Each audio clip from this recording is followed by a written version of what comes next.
खरं तर कुठली गोष्ट स्वतः पाहिल्यानंतर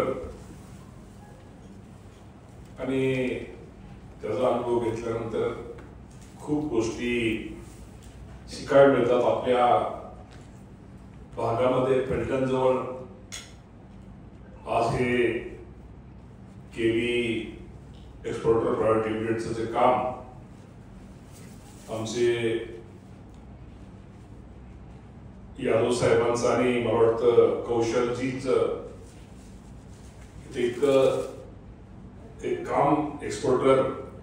प्लस बायो ऑर्गॅनिक पेस्टिसाइडचं त्यामध्ये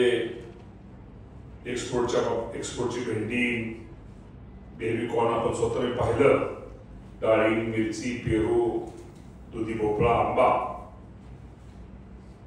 आणि मी स्वतः आज इथं एक राज्याचा कृषी मंत्री म्हणून आमचे नेते उपमुख्यमंत्री अजितदादा पवार साहेबांनी यादव साहेबांची त्यांची भेट झाली आणि त्यांनी मला फोन केला होता की तुम्ही ते पाहून घ्या.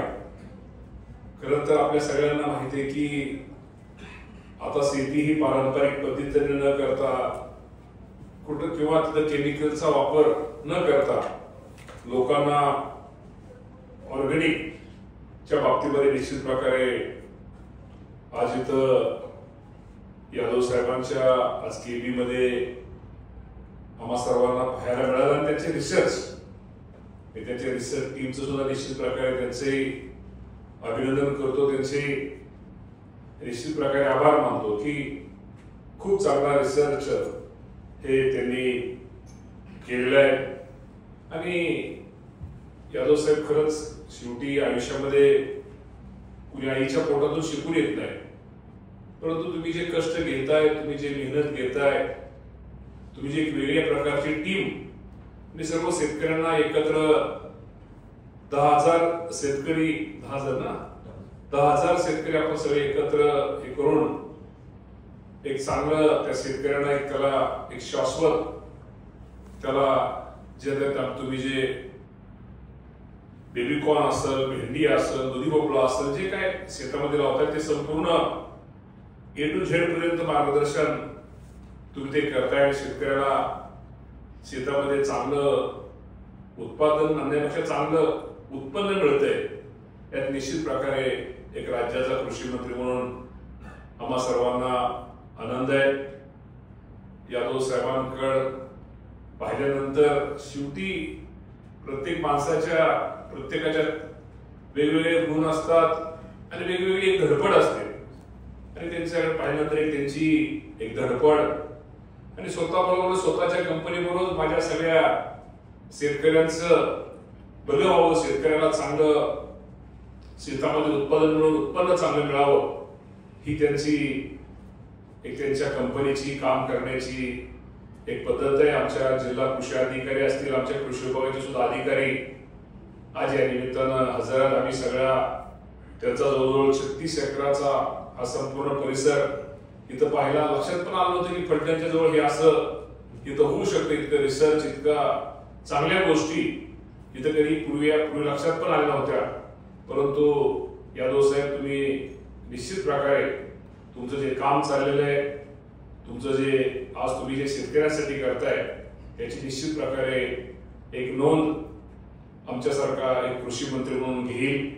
आणि या बाबतीमध्ये शासनाच्या वतीने मी तुम्हाला एवढंच सांगेन, या बाबतीमध्ये तुम्हाला जिथं महाराष्ट्र शासनाची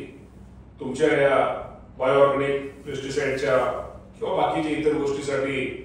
तुम्हाला शासनाची जिथं गरज लागेल, जिथं सहकार्य लागेल, मदत लागेल, एक शासनाचा कृषी मंत्री म्हणून मी निश्चित प्रकारे देईल हा पण शब्द आज आपल्या सर्वांनी कार्यक्रम खूप खरंच आपल्याला पळत आमच्या शेजारची आज यात्रा असल्यामुळे थोडं जरा गडबड आहे, थोडं उशिरे जायचंय, परंतु अर्धा तास म्हणलं तरी 1 तास आमचा गेला. शेवटी कुठली गोष्ट खरं सांगतो की आपण नेहमी म्हणतो की आपल्याला ते कुठं बघितल्याशिवाय पाहिल्याशिवाय की अशा गोष्टी सगळ्या समजत नाहीत. निश्चित प्रकारे आज मला वाटतं आज इथं आणि काम त्यांनी मी पाहिलं 12 राज्यामध्ये नुसतं महाराष्ट्रापुरतं नाही तर साधारणतः आपल्या कंपनीचं 12 राज्यामध्ये काम आहे आणि मला वाटतं 32 देशात आपले प्रयोग किंवा बाकीच्या आपल्या गोष्टी या चालू आहेत आणि निश्चित प्रकारे एक मला पण एक अभिमान वाटला की आज आपण एक शेतकरी कुटुंबामध्ये तर खरं तर यादव साहेबांचं मी चौकशी केली तर यादव साहेब पण सुद्धा असं काय त्यांनी पण सगळं शून्यातूनच सगळं तयार केले आणि शेवटी ही गोष्ट खरी आहे की आयती मोठ्या माणसापेक्षा शून्यातून जी माणसं तयार होतात तीच इथेच घडवतात. त्याच्यासाठी शेतामध्ये शेतकऱ्यांना एक चांगली भविष्यामध्ये तुम्हाला खूप तुमच्याकडून आमच्या खूप अपेक्षा आहेत आणि तुमचा एक स्वभाव आहे तुम्ही कुठल्या गोष्टीवरती तुमचं एक पाहिल्यानंतर तुम्ही कुठल्या गोष्टीवरती सहजासहजी थांबणारे तुम्ही नाहीये. तुम्ही अजून वेगवेगळ्या ठिकाणी वेगवेगळ्या रिसर्च वेगवेगळ्या काय गोष्टी किंवा काय शेतामध्ये शेतकऱ्यांसाठी खूप काही गोष्टी आणण्याचा तुमच्याकडून आमच्या सर्वांच्या अपेक्षा आहेत. अजितदादा पवार साहेबांकडे तुम्हाला माहिती आहे की दादांचं सुद्धा खूप यामध्ये अभ्यास असतो, दादांचं खूप बारकावा यामध्ये असतो. दादा पण कधी पुण्यात निवांत कधी तर तुमच्याला सुद्धा कंपनीला व्हिजिट देतील. पण इथं आल्यानंतर तुमच्या सगळ्या कंपनीची शिस्त सगळ्या कंपनीचे तुमचे खालचे अधिकाऱ्यापासून सगळे तुमचे कर्मचारी आणि एक शिस्त आणि एक स्वच्छता की हे सगळं पाहिल्यानंतर एक निश्चित प्रकारे आनंद झाला. आज मी अधिक न बोलता पुन्हा एकदा आज दीपावली जरी संपत आली असली तरी दीपावलीच्या सणाच्या म्हणण्यापेक्षा दीपावलीच्या नंतरच येणारं हे वर्ष आपल्या सर्वांना आपल्या कंपनीला तर भरभराटीनं जावं, कंपनीच्या हातून अनेक चांगले रिसर्च होऊन माझ्या शेतकऱ्याचं भलं हो ही तर शुभेच्छा देतोच पण आपल्या सर्वांना शुभेच्छा देतो आणि थांबतो. धन्यवाद. जय हिंद, जय महाराष्ट्र.